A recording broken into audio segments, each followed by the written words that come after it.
Hi, everybody. Welcome to the Kimberly Cloud Show. I'm your host, Kimberly Cloud. Today, I have a very, very special guest for the show. Can you go ahead and announce to the world who you are and where you're calling from? My name is Scott Graham, and I'm calling from Vermont, where it's very cold, and we're supposed to get hit with a huge snowstorm. So you might be watching this in June. Just think of me right here, right now, sitting here with this going on.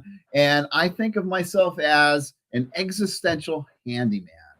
How's that for a title? I bet you've never heard a title like that, Kimberly. I have not, but it sounds great. Can you tell me about your past leading up into your present? Well, I started work initially in my career as an outward bound instructor, which is working with people in the wilderness for 3 weeks at a time. And I work with kids and as well as adults. And I became a program director for Thompson Island Outward Bound Education Center and went from there to work for the Department of Corrections. And I worked for the Department of Corrections for about 10 years, managing an outpatient substance abuse program. And we served about 480 clients a year with that. Went from there to starting my own coaching practice in 2006. And I've just been working as a coach, no sidelines. You know, a lot of people start their coaching practice or their consulting practice, and it's kind of a hobby, right? They have a day job. And since 2006, I've done nothing. I've not gotten a paycheck from anybody unless I'm out there doing it myself. And along the way, I started writing books, and I'm working on I just finished my 31st, and I'm working on my 32nd. You should definitely be proud of yourself, your accomplishments. Tell me, what were you thinking during your first accomplishment? Your first well-known accomplishment, My first well-known, yeah. I don't know how many of them are well-known because I haven't been on the Kimberly Cloud Show. They'll be well-known now, maybe. But, you know, my first very big accomplishment that I look back on that really grounds me was actually doing the Appalachian Trail and hiking the entire Appalachian Trail from Georgia to Maine. And back when I did that, which is in the 80s, God, it makes me feel so old. When I did that, there were no cell phones, there were no emergency beacons, there was no ultralight gear. There were no special REI stores. You had to figure it out yourself. And my parents sent me packages along the way. This was when I was in college, and that was a huge accomplishment, and kind of set the trajectory for everything else. Which is, Did you almost quit? And tell me what kept you moving through the Appalachian Trails. Determination and tenacity.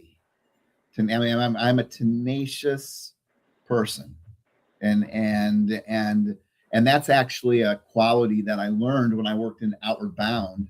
One of the qualities that Outward Bound tries to instill in people, and they do this by Outward Bound places people in situations where they go, oh my God, holy shit, what am I going to do?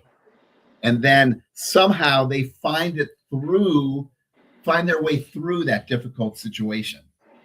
And when they get through that situation, that helps create a characteristic called tenacity in pursuit, which is about not quitting, right? Because you want to stay. And Outward Bound specifically creates situations where people are like that, where they're like, oh my God, I got to quit. That's how Outward Bound got started, because in World War II, the guy who started Outward Bound, Kurt Hahn, noticed that all these ships would get sunk by German submarines. And what they found was that all the young sailors, now you think young sailor, right? They should be physically fit and able to endure. They were all dying, and all the old sailors were surviving. And the difference was those old sailors had been through shit before, and they didn't give up, right? My next question was going to be, what is a threshold of an average person that quits? Oh, Well, think about that. Think about how many people pick a topic, Kimberly. Think about how many people quit their marriages, right? They're in it until the times get really tough, and then they're out of it, or their job, or their career, or you name it. It's the commitments are often lacking. That's not meant as a criticism, just an observation. What can we do to like pursue growth with quitting? Because to a degree, I'm gonna use myself to a degree. Like I don't quit. I'm working on my second master's. Whether win or lose, I didn't quit. However, in a different uh category, I won't specify the category. I am very weak. My threshold is very minimum. Like it takes a little bit to get me to say, you know what, I give up. I'm throwing in the towel. But certain things I won't quit at. But my So weakness. why is it? You tell me. Why is it you're working on your second master's degree? That's really impressive. Why is it that you aren't quitting? You said it, but I wanted to hear if you register. Why are you continuing for that second master's degree? Because I feel like it's a part of my journey. Like it is a journey that no one in my family has ever done. In order to reach my height, I'm not trying to compete with my family. However, I made an accomplishment not only for me, but for my bloodline. No one Right. has ever got 2 masters within their bloodline, my bloodline. Right. And you said it when you were just speaking, Kimberly. You said win or lose. Right? So often people are in it only because they're trying to win something. You are in it because it's connected to your soul. It's connected to your history. It's connected to who you are. That's why you said win or lose, right? Other things that come out, we're like, oh yeah, I guess I could, but we don't have that win or lose, right? I'm the same way. I don't have a win or lose attitude when it comes to cupcakes and peanut butter cookies. In fact, I was just eating a peanut butter cookie before this call started, but I have it in other areas of my life. And so what I need to do, what you can do for that area that's weak is do this kind of, in school we learned there was this theory called the transitive property.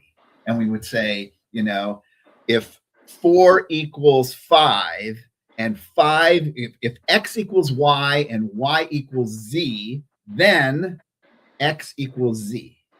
Right? That's how that theory goes. X equals Y and Y equals Z, then X equals Z. And so all you have to do, Kimberly, is figure out what that piece is that's making you so successful around your master's degree and translate, this is going to sound airy-fairy, that energy, those qualities over to this other piece. Make that other piece connected to your soul. That's what I need to do about peanut butter cookies. I just, I like peanut butter cookies too much, so that's in cupcakes. So it has not risen to the same level of commitment like I have for writing books. Okay, and tell me, like you said, you've written like over 30 books. So tell me, how was it with your first book? And how was it with your last book? What changed with the journeys between your first and your last book? And this is a really great piece that you just, because this, like you talked about, your story aligns with your family. It's not just about this getting a degree. I should get a degree. No. There's a bigger context here. I did my first book, and it was one of those, it came about because my spouse, it came about because there's this machine that's out there these days. It's a kind of a entrepreneurial effort, and they prey on coaches and consultants and dentists. It's a whole bunch of other stuff. But they come up to these folks and they're like, we can make you an international best-selling author. Who wants to be right? And they say, you know what? All you have to do is write a chapter and give us $2,000 and we'll take care of the rest. And so they go up to 20 different coaches who are like, I want to be an international best-selling author. And they go up to them and say, write a chapter, give us $2,000 and we'll put a book together. And they put all those people in a book around different topics. Everybody writes a different chapter. And then you can go around and introduce yourself as a best-selling author, but it costs you $2,000. And those people, do the math, 20 people for chapters, $2,000 a piece. They made $40,000 putting that book together, right? It's a racket. And I almost fell into that piece. I was like, should I? Back then, now it's about $2,000. Back then, when I wrote my first book, it was, I don't know, $500. And my spouse was like, if you're going to write a damn chapter, write the whole damn book, right? And I thought, oh yeah, why can't I do that? So my first book was about the coaching business. I stole the topics that they wanted me to write about, and I wrote 10 chapters and published a book. And so I only did it just because I was like, I'm going to do it.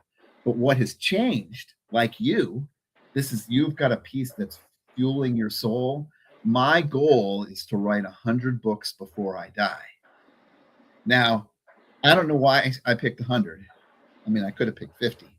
I'm glad I picked 100 because now I've done 30 something. I'm on my way. But that's who I am. I've got this mission, this vision that's driving me.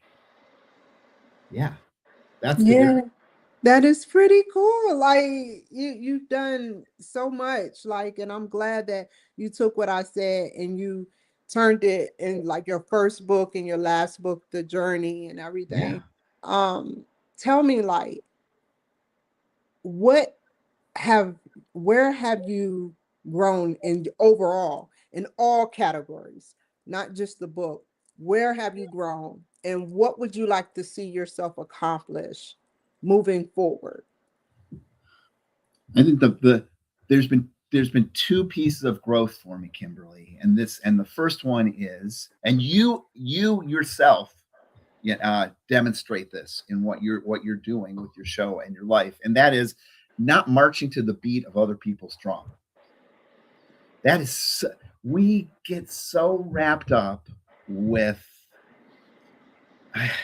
trying to do it the way everybody else says you should do it, trying to do it the right way, trying to, follow through with those pieces. And I struggle. The big piece for me, writing, the biggest struggle for me, the biggest difference between when my books were okay and then they really took off was that I stopped marching to the beat of other people's drums.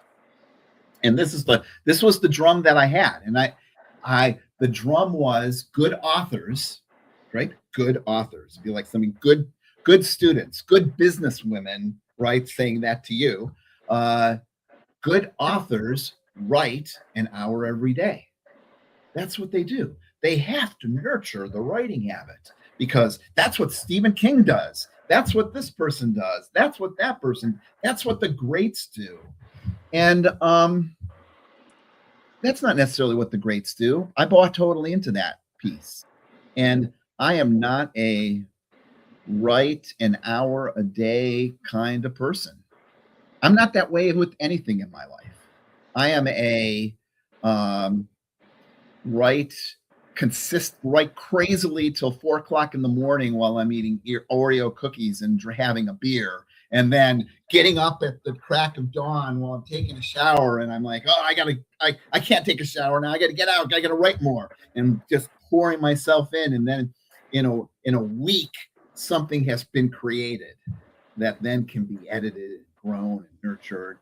Versus this little, I can't do it. But I don't even think they can do it. I just think they just say it because they got not enough time on their hands. Yeah. 1 hour a day, some people can do it, but however, the great like, or the elites that says that, I'm like, how can you maneuver that time when you have everything else under your schedule? Right. Yeah. And it goes along with this. There's this myth out there. You probably have heard of it. Really great people do this. Really great people do this. And that myth is, you know what? I wake up at 5 a.m. and I take a cold shower, and then I meditate for 15 minutes, and then I go to the gym and I exercise, and then I pull out my planner and I review my goals for the day, and then I read the entire New York Times, and then I do this, and then I meditate some more, and then I'll have my coffee, but the coffee has to be this way and that's way. This whole routine that you hear that the accomplished people do, starting at some obnoxious hour in the morning, and right, it's like, and people are like, wow, I guess I have to do a cold lunch every day, right? That's crazy stuff. It is, I routine is good. However, I feel like being spontaneous with your routine can make you actually nourish and treat your routine better than a typical routine, settled routine, if that makes any sense. Yes. I only have one routine that I do every single day. And I only do it because my dogs, Groot and Rocket, pile on me, bark at me in the morning when they are decided that it's time for me to get up. And then I let them out. I'll make coffee in the meantime, or I'll try to make coffee in the meantime, because when they get back to the door, I better really let them in, or there's going to be heck to pay on that piece. And then they have to be fed. And that's it. That's the only routine. They're ready to get up, and I better let them out when they're ready to go, or they're just going to go to the bathroom on the floor and be like, oh, I told you, it's your fault. And they come back in. They're like, now you got to feed me. I give them some probiotics, feed them, and then after that, it's a free for all in my life. Pretty cool. Yeah. And is there any other accomplishments? I understand, before I move on, I understand what you say about your dog, man's best friend, and family man's best friend. I used to have a dog, I took good care of him. It was a puppy, but I had to give him away. So, but I understand what you're saying when you say, you have to take care of your dog. That's one routine, and then you move on with your day. They co-authored this book with me called Sup with Your Pup. That's the two of them right there. It's a book about paddleboarding with your dogs. If you go and find this book on Amazon, Sup with Your Pup, you will see Groot has an author page and Rocket has an author page. That's their name. And there's specific sections of the book where Groot's talking and Rocket's talking. I'm not going to tell you how I translated what was in their brains to this book, but I'm giving them full credit as co-authors. Tell me what it's about a little bit without giving too much away. It's about how to teach. It's about how to teach your dogs how to paddleboard. Because a lot of people just get their dog and throw it. There's nothing else out there. It's not true. There is one. You can see this is a thick book. It's like 140 some pages. There's one other book out there. It's 20 pages. Let me tell you, you're going to get a lot more from a 140-page book than you're going to get from some 20-page book. And I realized when I was trying to teach them how to paddleboard that there was nothing out there. And that's how many of my books come into being. I'm doing something and I'm like, there's nothing out there. What am I going to do? So I collect the information, I figure it out, and then I'm like, well, I might as well write a book about it. and that's the piece that happens. My spouse that encouraged me to write my very first book died in a car accident in 2019. I am so sorry to hear that. And thanks. And I couldn't do the same things that I used to do with him anymore. Like, it just didn't feel like I could, like the sorrow was too great from the places that we did. So I decided I was going to amp up my camping and go back to my roots. And I had to figure out something I could do with the dogs. I'd never paddleboarded. I tried to do mountain biking, which was a complete disaster. Imagine mountain biking with 2 dogs running around you, right? Can't go on the road, can't go on any trails. It was a disaster. And I thought, well, maybe I could try paddleboarding. And that worked out amazingly great. They love going paddleboarding now, and it's become a core part of my life, our life together. Did it bring you closer, the training, with the actual conclusion of the surprise ending, which was they learned the trained response? Oh yeah, because I knew nothing about paddleboarding. I had never been paddleboarding. They had never been paddleboarding. The 3 of us figured it out all on our own, and I figured out how to train them. Like important things, like there's nothing out there like how to get your dog back on the paddleboard when you're in the middle of a lake, right? And if you haven't figured that out, and you don't know how to do that, and they don't know how to do that, they could drown.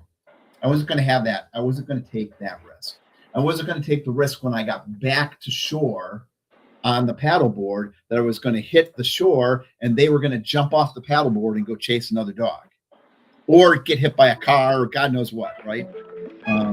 Yes. And so I felt like it was really important to address those things and make sure that they were safe, so that nothing would happen to them along the way. So I had to figure out, there was nothing, and like I said, there was nothing on how to do it. And I talk about it in the book, all the trials and tribulations and errors of trying to figure out how to get a black lab on a paddleboard. And she weighs like 80 pounds. It's not an easy thing to you just can't the other dog's a Jack Russell. She weighs like 20 pounds. I can pick her up and carry her with one arm. She's easy to get on the paddleboard. The doofy black lab is not. Is there any errors that happened where, like you said, there were errors? Tell me about one error that happened that you were like, okay, I think I'm gonna give up, but then you said, no, we're in this together. We're gonna fight together. How did that happen? I was trying to, I don't know. It worked when we were on kind of close to the land, and I could have my feet on the floor of the water in the sandy bottom. And I had like a strap that I had my foot in, and it was holding the board like it was docked. And the dog easily got on the board because I was holding it. I was standing out of the water. The water was up to here, and the board was solid. And I thought, oh, that could work. And so we went out in deeper water to give that a try. And then I'm bobbing, right? There's no anchor. I don't know why, but I tried it again, and the dog tried to get on the board, and it didn't get on the board. And it was a complete disaster. And I had to go back to thinking well, that didn't work. I got to figure out another way, because it has to work when you're in deep water. And so I literally went back and figured, all right, so what needs to happen is that I need to get on the board first, and I need to be at a certain angle, and then I can get the dog. I can help the dog get on the board, and I can stabilize the board. So now I'm using this helping the dog while I'm on my knees. Picture a person on a paddleboard, and they're on the paddleboard sideways on their knees, holding the top of the side of the paddleboard, and then assisting the dog with their other hand to get on the paddleboard. Then the problem came when I got the dog on the paddleboard. I had to teach them to stay still, because if they started moving around, I was sideways on the paddleboard. We all went over. In the water together. And so I was like, all right, God, that's not going to work. We got to take it the next step to figure that out. And I was making notes along the way. Don't do this, do this. Don't do this, do this. And that became the backbone of the book. Did you record any of this material? I did. I did. Pretty cool, yeah. I did, because I thought, oh yeah, that's good. I had some, I put my camera and phone up on a tripod, and I recorded that, Yeah, maybe we'll have a bloopers video someday of me and the dogs. It's hidden. It's not out there. I have a reputation to think of.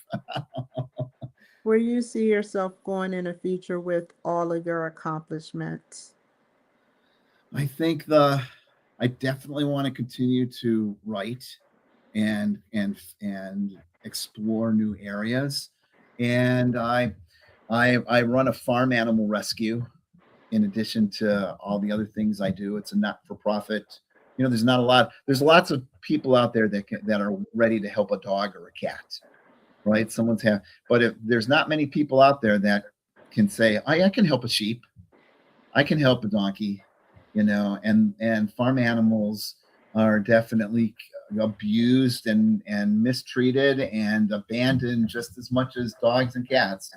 And so I've my spouse and I created this rescue together. And right now, you know, I was talking about earlier in our conversation, Kimberly, about some people, you know, do like a coaching as a hobby business, right? This farm rescue is a hobby business right now. If I'm totally honest, something happened to me, it would end because it's all wrapped around me. And so 10 years from now, 5 years from now, I want to, this rescue needs to be not wrapped around me. It needs to, if something happens to me, it needs to continue. And that is one of my big focuses in the coming years, is to create an organization that's self-sustaining. So this vision isn't just here while I'm here, that it's here, you know, for a long time, helping farm animals. Definitely. I understand everything you're saying. You want to make sure that your business is eternal, like not just eternal, but just long lasting, you know, for long centuries, if not Right. millenniums, you Right. know, and I get what you're saying. I feel the same exact way you feel. So where do you do you have anything else you would like to share to my audience before we close today? And if you do, what would it be? You know, I would, in addition to don't ever give up and march to the beat of your own drum, I would just hold out that keep loving everybody, especially in this day and age.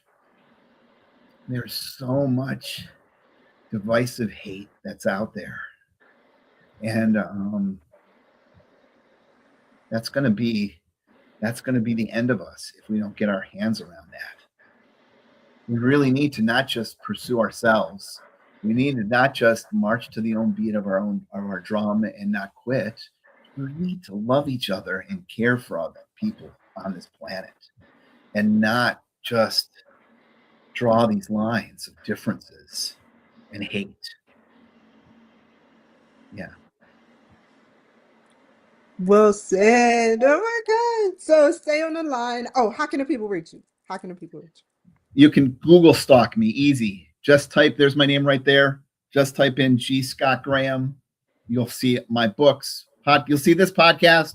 You'll see it all. I'm on Podchase. I'm all over the place. I'm now even in Grokkapedia. Woo, it's crazy. That important.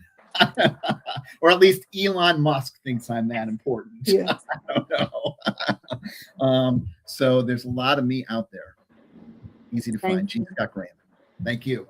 Hold on for a second. Thank you guys for joining my show. Y'all take care, be safe, and I will see you guys later.